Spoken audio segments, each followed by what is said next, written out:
Bem, bom dia. Estamos de regresso a E o Resto é Ciência.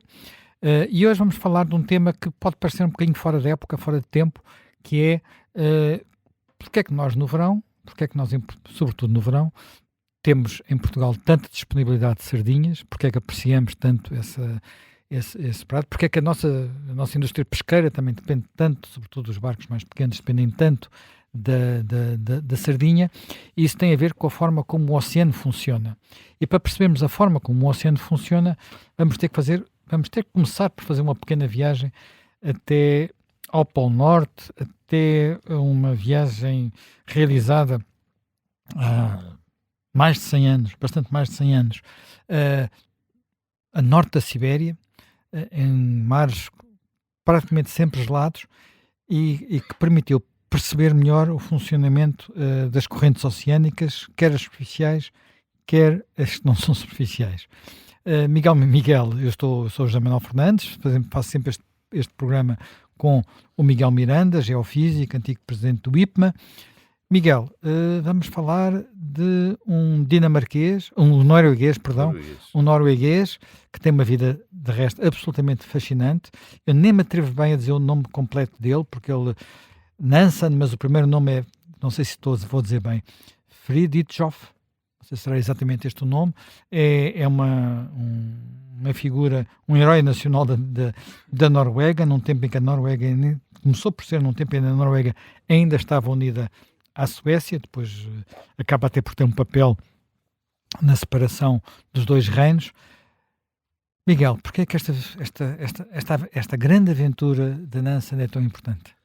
Vamos começar por contar um bocadinho o que ele fez, que é uma coisa que vale a pena contar. Vale a pena contar que Nansen era uma pessoa, foi durante toda a sua vida um tipo profundamente excepcional. E nós estamos no fim do século XIX, as sociedades científicas tinham dois grandes objetivos, chamemos-lhe assim. Um era o Polo Norte, outro era o Polo Sul. Portanto, chegar aos polos, atingir o local dos polos.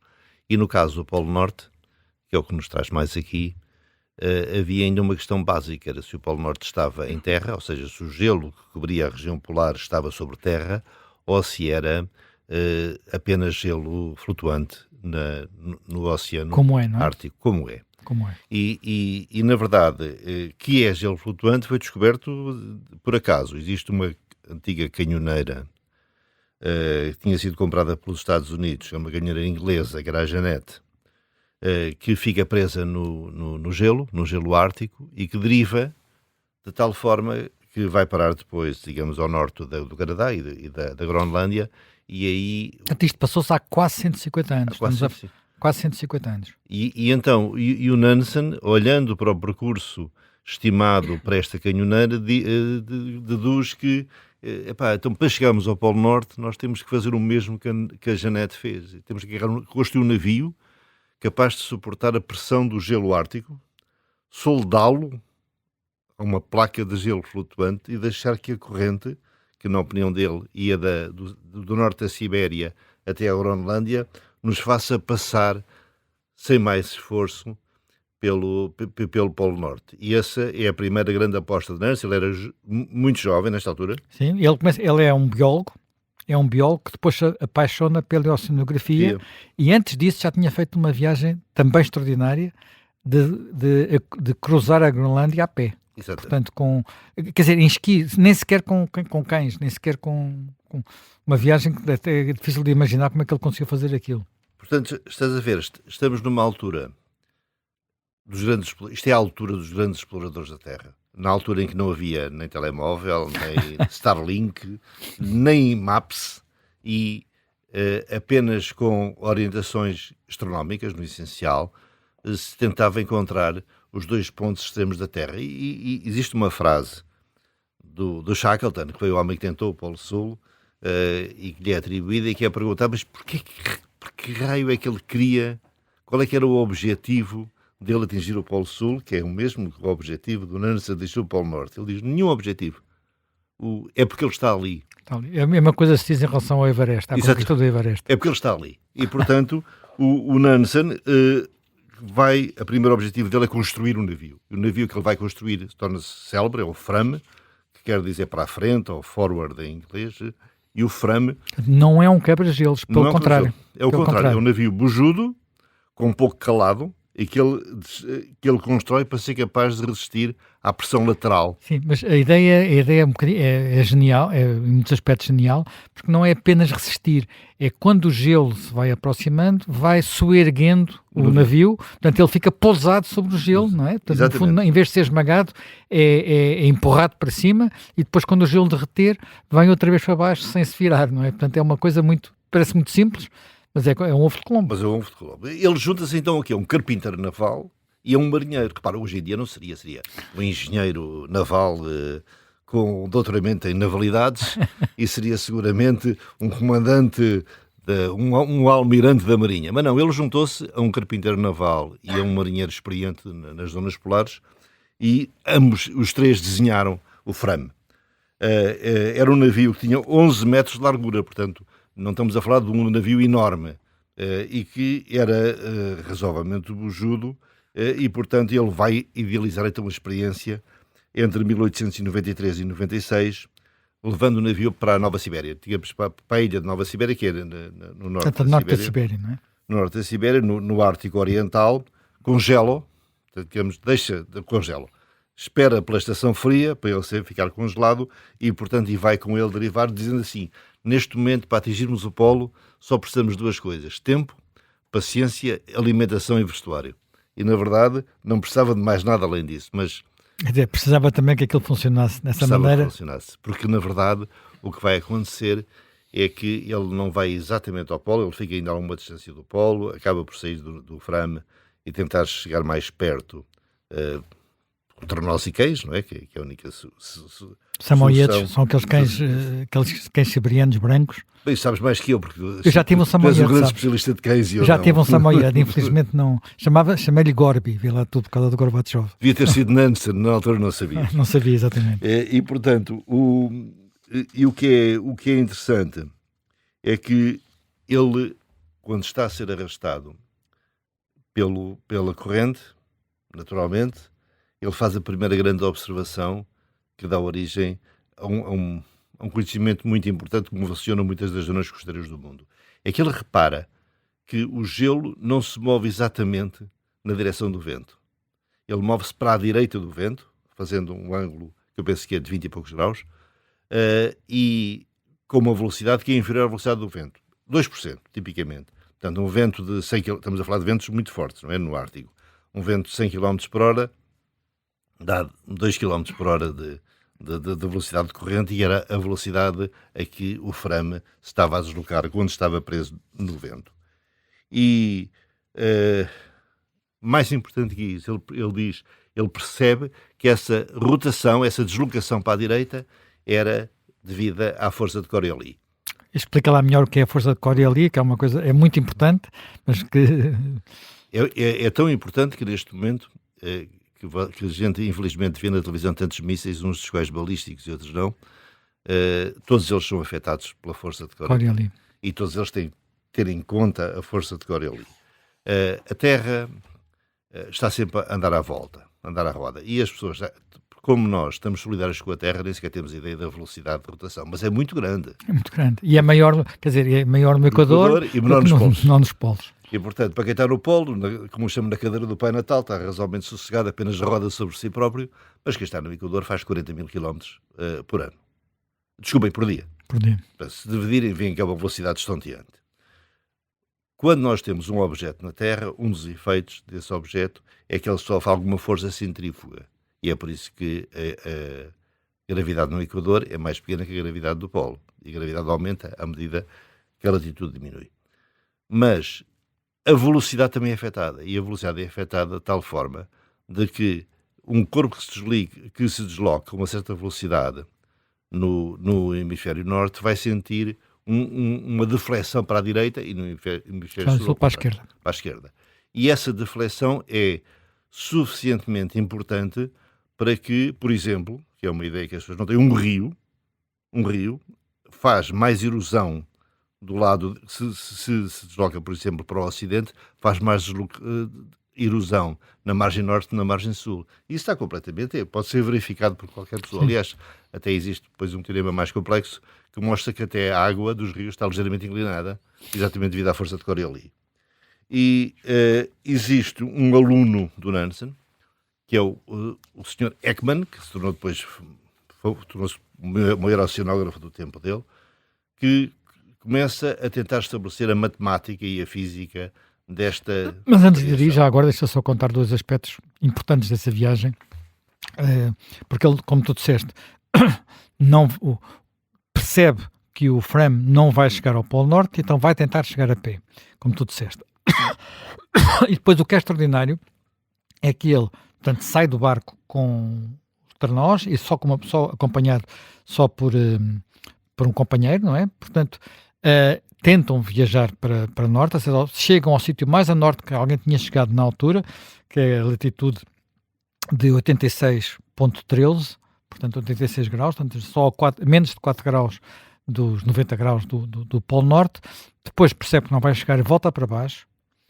Esta viagem dura imenso tempo, mais de um ano, portanto em que ele vai fazer esta viagem e depois vai conseguir chegar à terra de Francisco José, que são umas ilhas russas.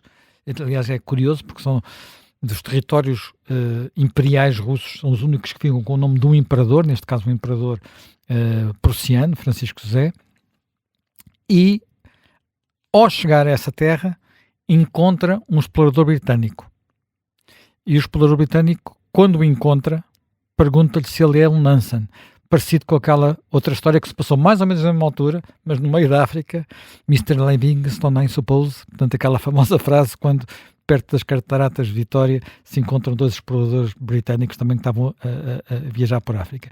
Isso tudo se passa na terra de Francisco José, portanto ainda leste das ilhas de Svalbard, onde eles depois se vão encontrar, e o que é que espantoso é que ele vai chegar a esse lugar um dia ou 2 dias de diferença do barco que entretanto se tinha libertado do Fram, que entretanto se tinha libertado do gelo e que também vai navegar para aí. Portanto, é uma história, enfim, eu nunca vi nenhum filme sobre isto, mas era bom que tivessem feito, não é? Se calhar existe, porque o Nansen é o mesmo herói nacional. É herói, então ele depois transforma-se, ele tem um papel fundamental até depois como um papel humanitário mais tarde, no final da vida, é uma figura extraordinária.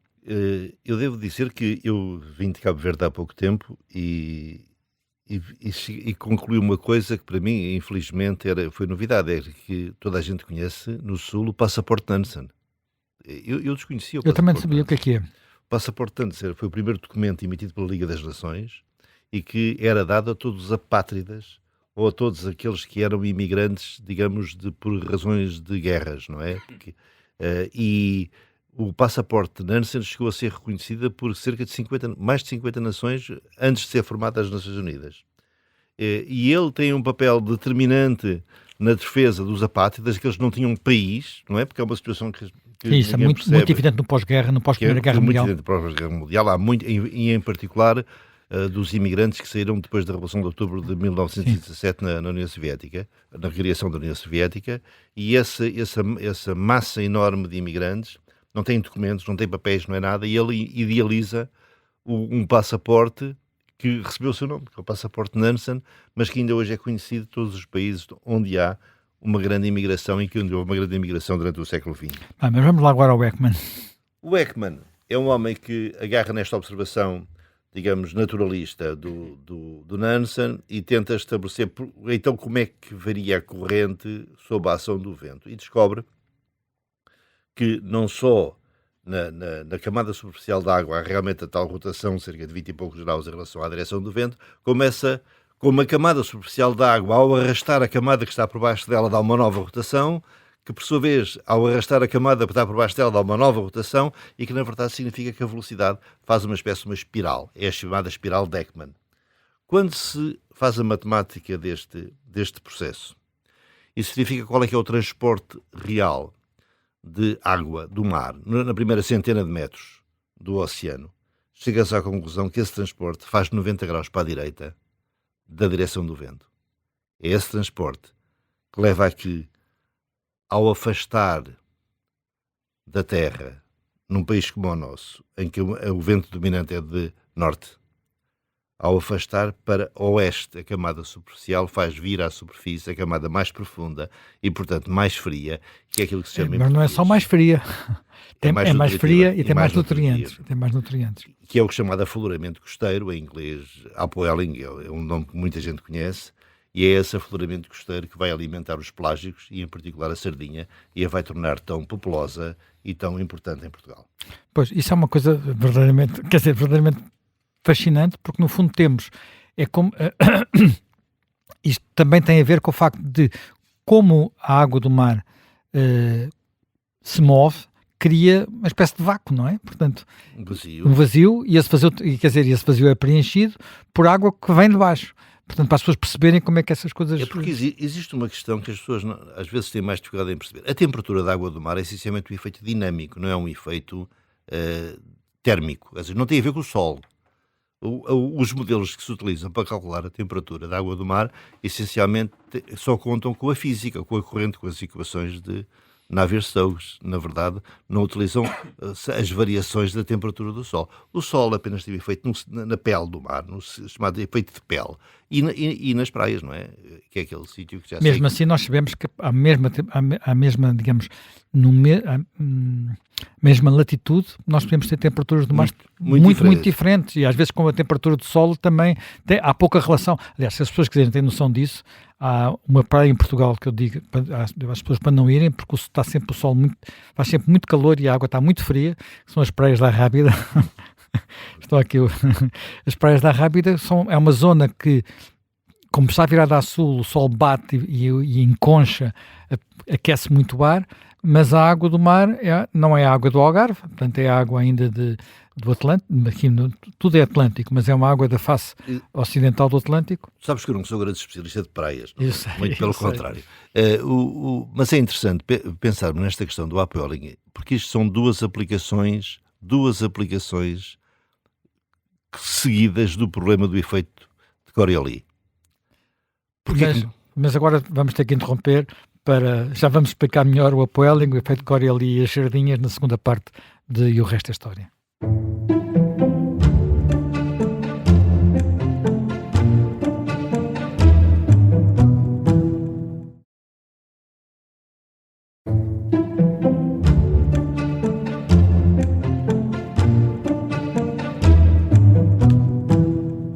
Bem-vindos de regresso à segunda parte do E o Resto é Ciência. Estávamos a falar da força de Coriolis, dos movimentos marinhos, do transporte de Ekman e a influência que isso pode ter no nosso verão e na nossa sardinha. Exatamente.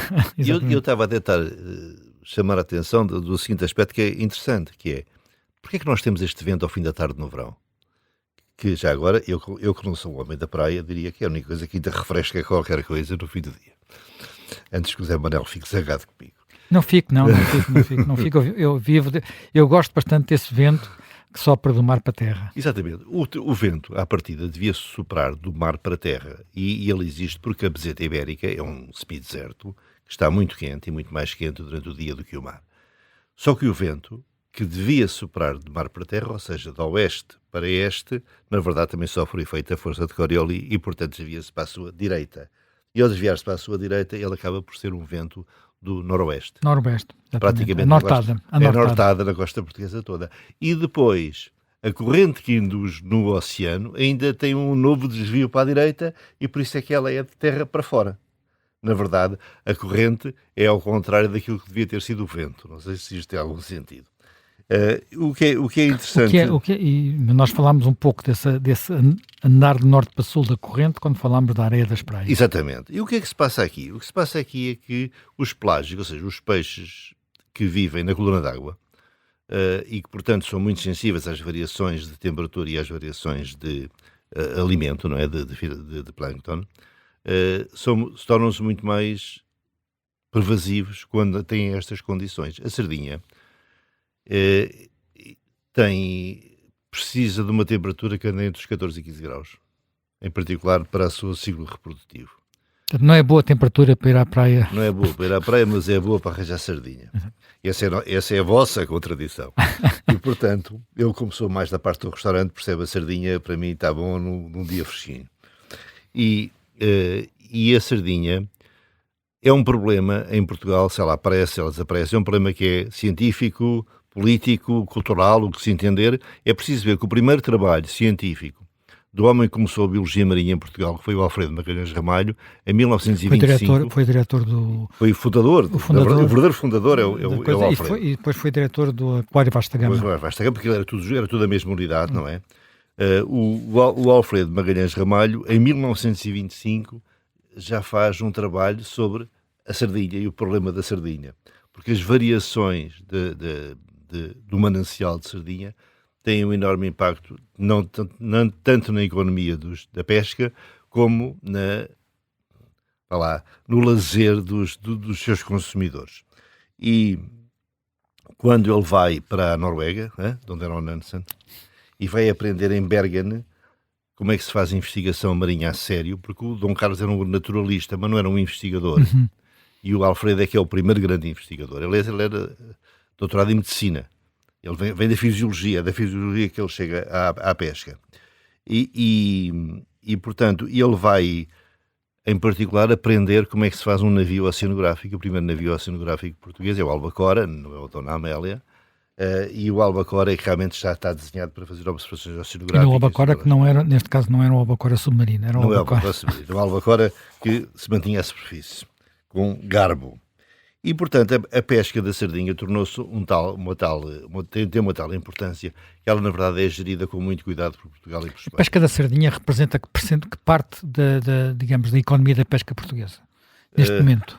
Em termos de dinheiro, não é um valor muito significativo. Eu não tenho os números na cabeça, mas diria que à volta das dezenas de milhões.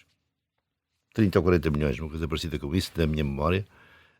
Mas o impacto, digo-vos, o impacto cultural e o impacto social é exponencial ao pé disto. Ela é explorada pela frota, que é a frota do cerco. Aliás, tenho que mandar daqui os meus cumprimentos ao Humberto, que é o grande animador da ANOP Cerco.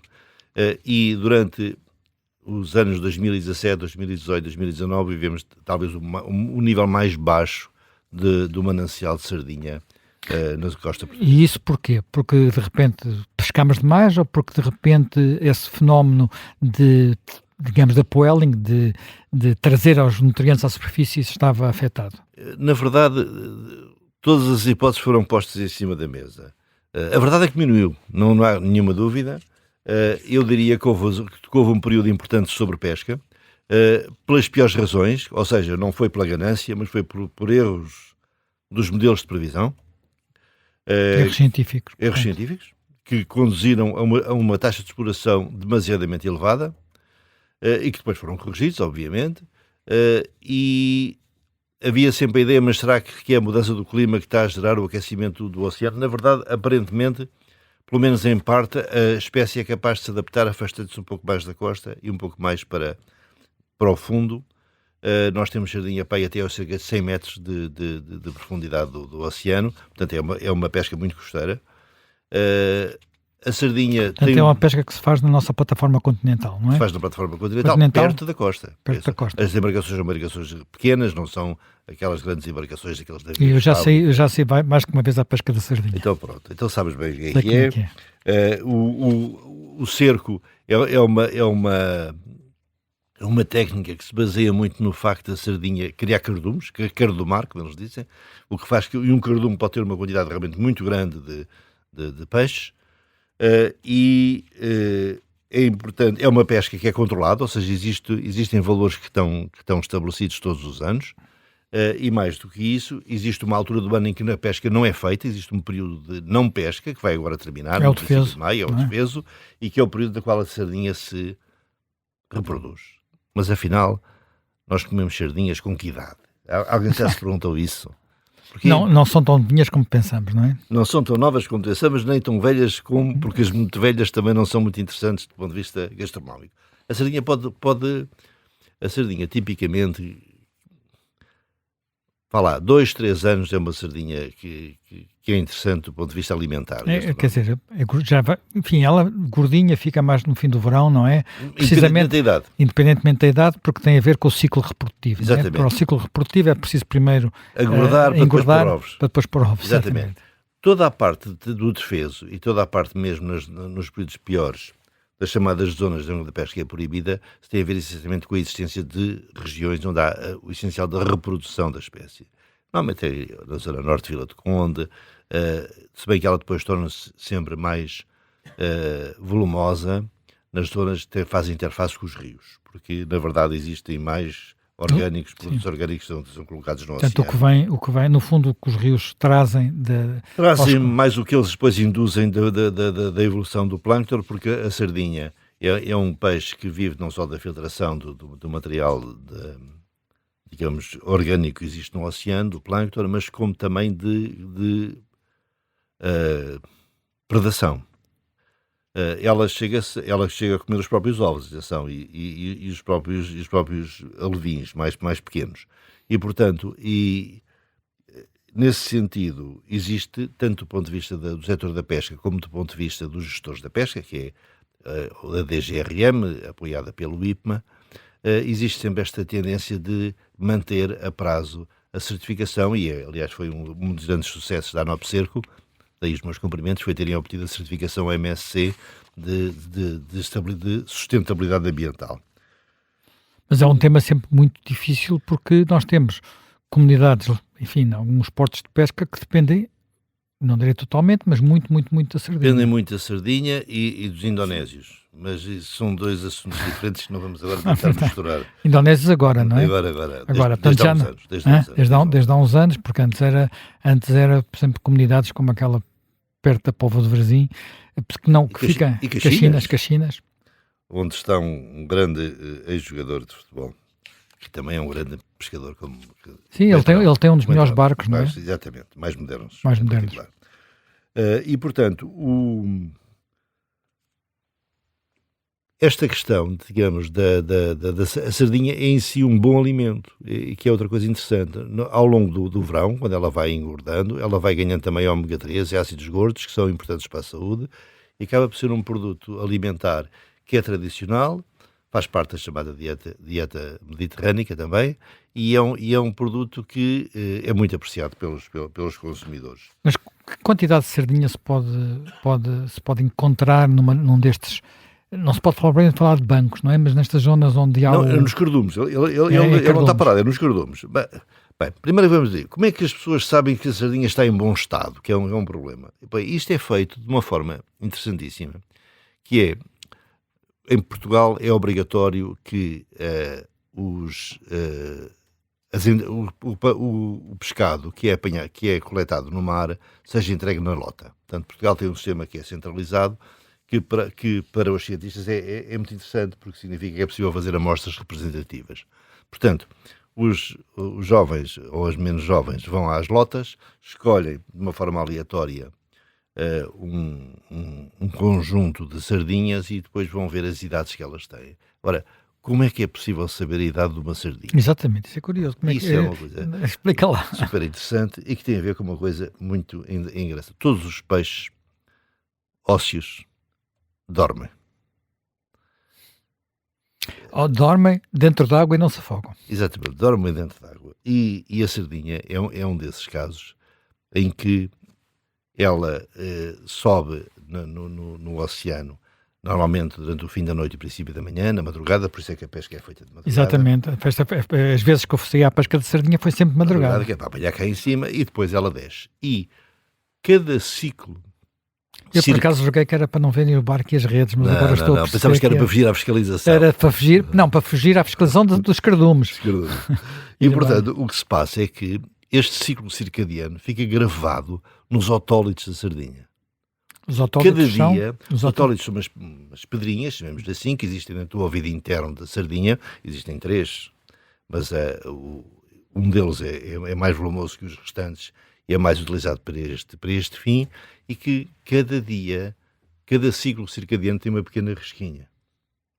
E houve uns cientistas suficientemente pacientes para verificar que havia uma relação direta entre o aumento do número de riscos e, portanto, o aumento também do volume da pedra e a idade da sardinha e o comprimento. As 3 coisas.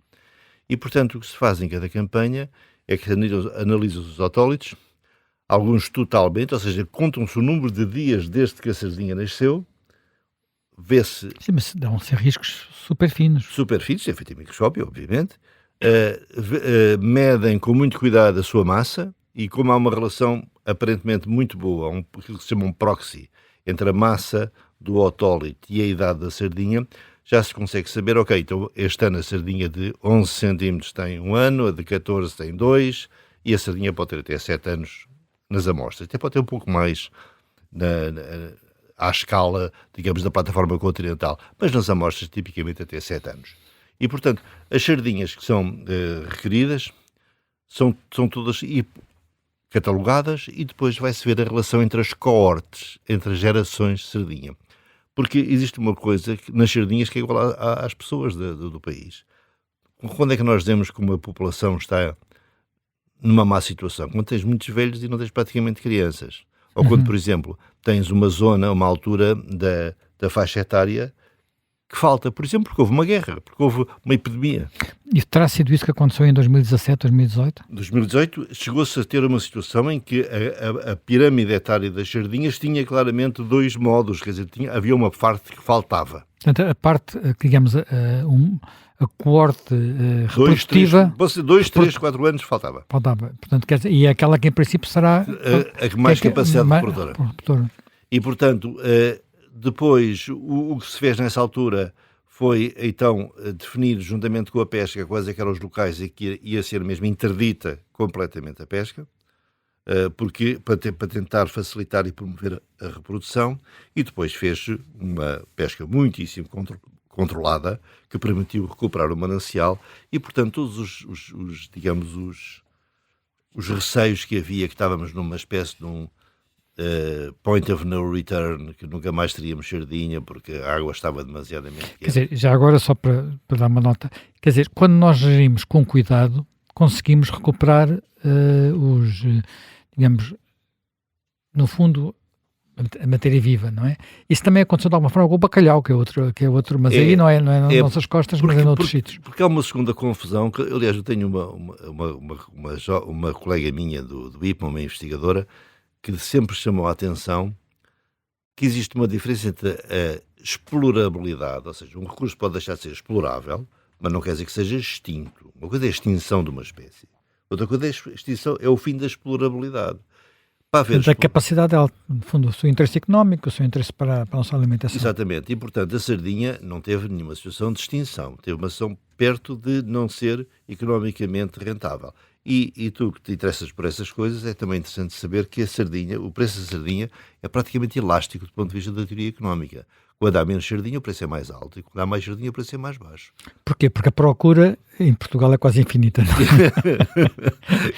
Estamos disponíveis para pagar preços absurdos em certas épocas do ano. O que significa que os economistas da pesca mostram, aliás, que o rendimento dela não tem variado muito, porque na verdade tem acompanhado de forma mesmo inversa. Com anos com capturas muito mais baixas. Exatamente, que as capturas baixas estão sempre acompanhadas do aumento do preço na lota, e as capturas altas o contrário.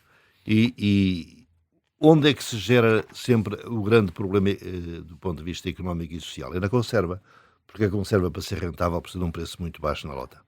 E, portanto, não sei agora os valores, mas eu lembro-me que era abaixo para aí dos 70 cêntimos. Enquanto que, por exemplo... Bem, isso deixa as pessoas arrepiadas, 70 cêntimos. Mas posso estar enganado. Enquanto que a venda em vivo para a restauração e para a alimentação pratica preços razoavelmente superiores. E, portanto, isto é um recurso que em Portugal tem uma importância, como disse, muito grande. Eu que tenho o privilégio de ser um dos confrades da confraria do melhor peixe do mundo, diria que... O melhor confraria, como é que se chama? Do melhor peixe do mundo, tem sede em Sines. E qual é o peixe? É sardinha? Todo o peixe português é o melhor peixe do mundo.